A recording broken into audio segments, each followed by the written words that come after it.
अस्सलामु अलैकुम वरहमतुल्लाहि वबरकातुहू। बिस्मिल्लाहिर रहमानिर रहीम। अल्हम्दुलिल्लाहि रब्बिल आलमीन वस्सलातु वस्सलामु अला रसूलिहिल करीम मुहम्मदिन व अला आलिहि व अस्हाबिहि अजमईन, अम्मा बाद। अऊज़ु बिल्लाहि मिनश शैतानिर रजीम। बिस्मिल्लाहिर रहमानिर रहीम। व कज़ालिक जअलनाकुम उम्मतन वसता। मोहतरम हाज़रीन किराम, इस पूरी तकरीब का खुलासा जो आपके सामने पेश किया जा रहा है उसको बगौर समाअत करें। ये कुरान मजीद जैसी मुबारक किताब की 3 आयतों का मजमुआ है जो अल्लाह के रसूल सल्लल्लाहु अलैहि वसल्लम के हुक्म के मुताबिक निकाह के मौके से पेश किया जाता है। ये आयतें इतनी बाबरकत हैं कि इन आयतों के ज़रिए 2 अजनबियों को एक बना दिया जाता है। अल्लाह रब्बुल आलमीन ने हमको यही सिखाया है कि हम खुशी के मौके से, गम के मौके से, या जब भी जमा हों तो अल्लाह रब्बुल आलमीन को याद करें। निकाह की इस तकरीब जो कि खुशी की तकरीब है, बल्कि ये कहा जाए कि गम की और खुशी की मिली जुली तकरीब है। कोई जुदा होता है, कोई मिलता है। ये अल्लाह रब्बुल आलमीन का निज़ाम है। अल्लाह रब्बुल आलमीन ने हमको इसी बुनियाद पर एक दूसरे के मिलाप का हुक्म दिया। इन्हीं आयतों की तिलावत के ज़रिए 2 ख़ानदानों को एक करने का हुक्म दिया। मैंने जो आयत करीमा आपके सामने शुरू में तिलावत की है उसमें अल्लाह रब्बुल आलमीन ने यही इरशाद फरमाया, व कज़ालिक जअलनाकुम उम्मतन वसता, कि हमने तुमको उम्मत वसत बनाया है, यानी सबसे ज़्यादा सीधे रास्ते पर चलने वाली उम्मत, सबसे ज़्यादा सही रास्ता इख्तियार करने वाली उम्मत, सबसे ज़्यादा पाकीज़ा रास्ता इख्तियार करने वाली उम्मत।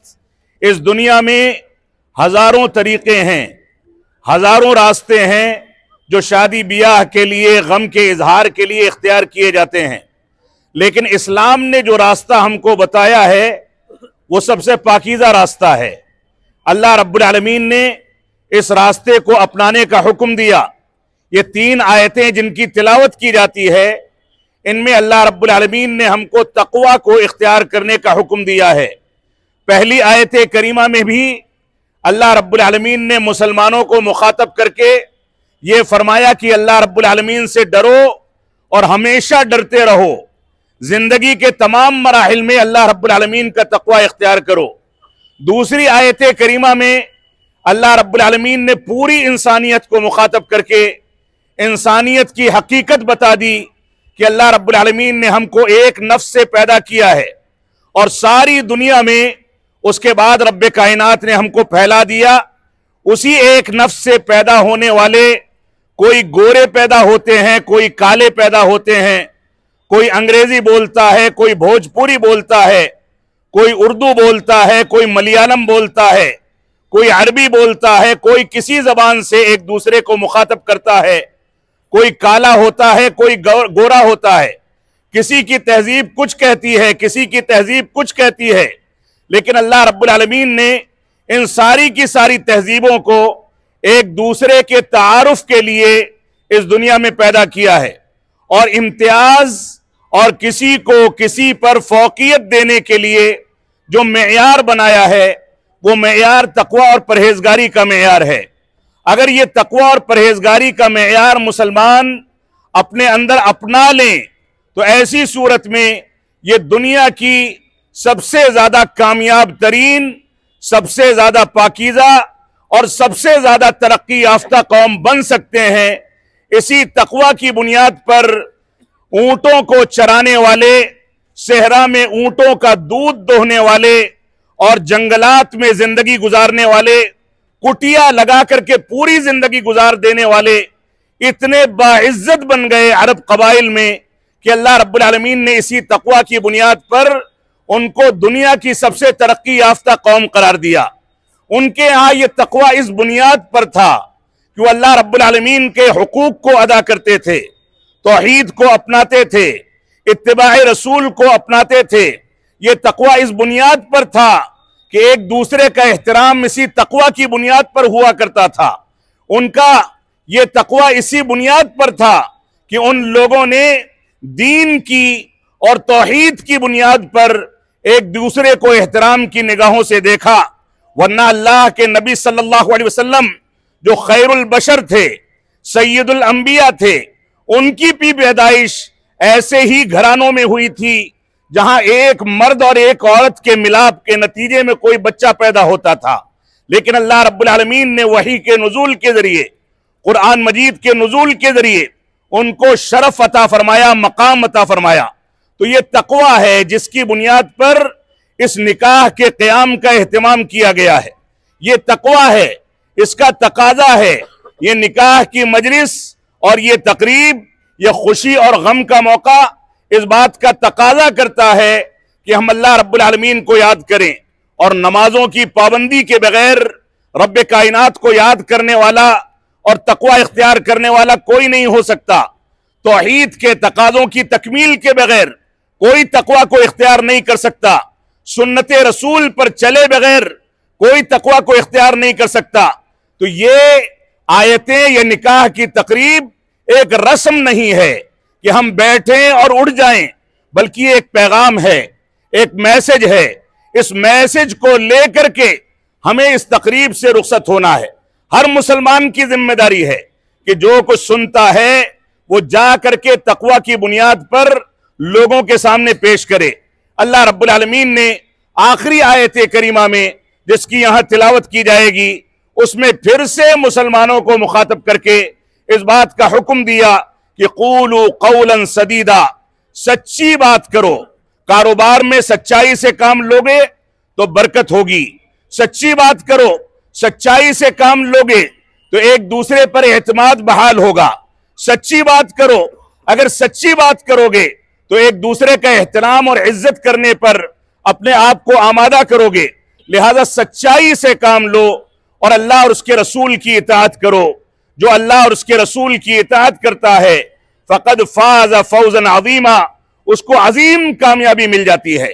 तो ये निकाह की तकरीब खुशी और गम की तकरीब यकीनन है, लेकिन ये इस्लाम का पैगाम है। एक ऐसा पैगाम जो पैगाम खुद रसूल अकरम सल्लल्लाहु अलैहि वसल्लम के निकाहों में उम्मत मुस्लिमा को दिया गया।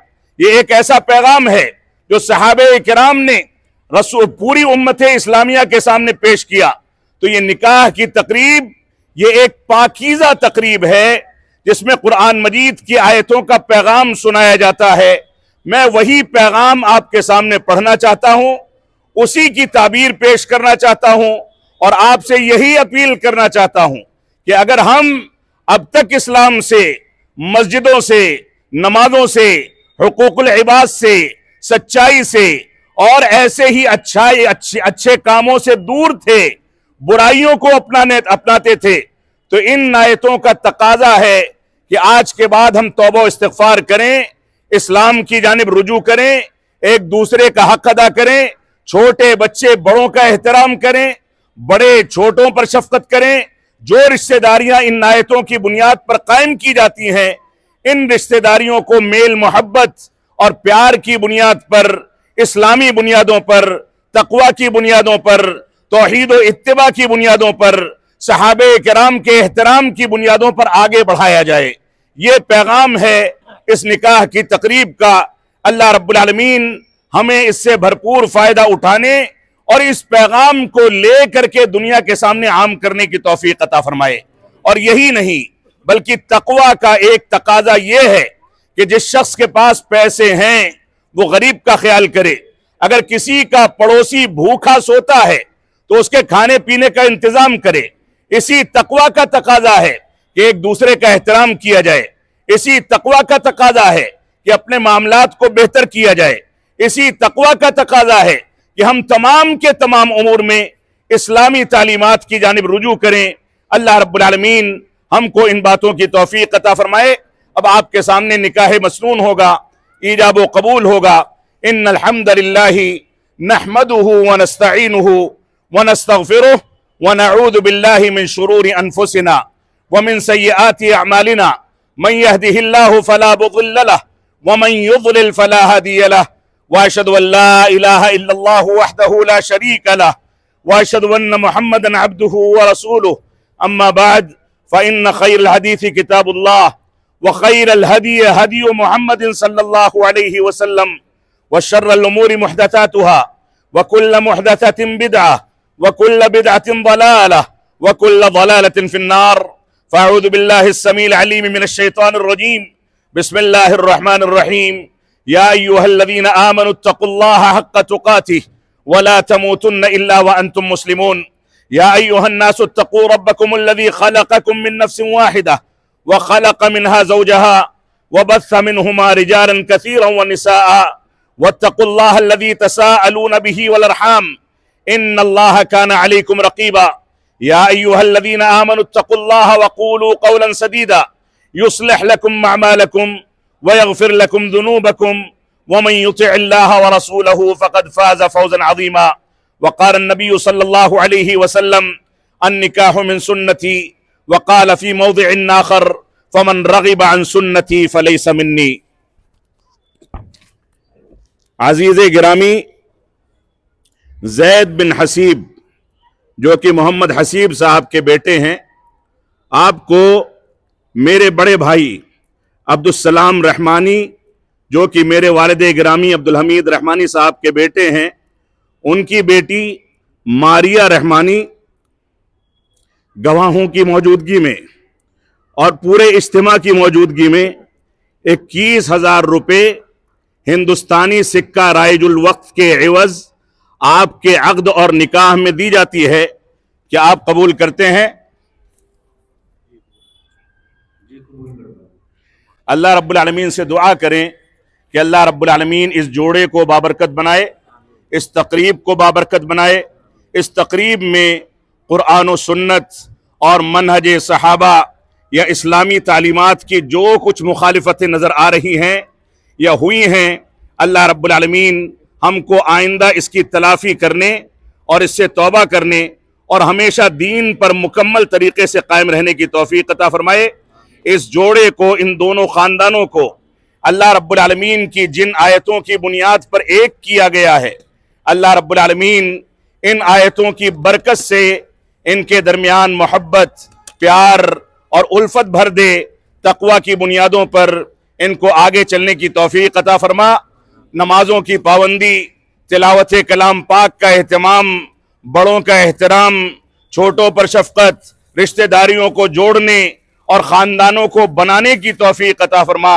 ये हमेशा दीन इस्लाम की तालीमात की बुनियाद पर आगे बढ़ें और हमेशा मजबूती के साथ ये रिश्ता सिर्फ दुनिया ही में नहीं बल्कि आखिरत में भी पायदारी के साथ निभाया जाता रहे।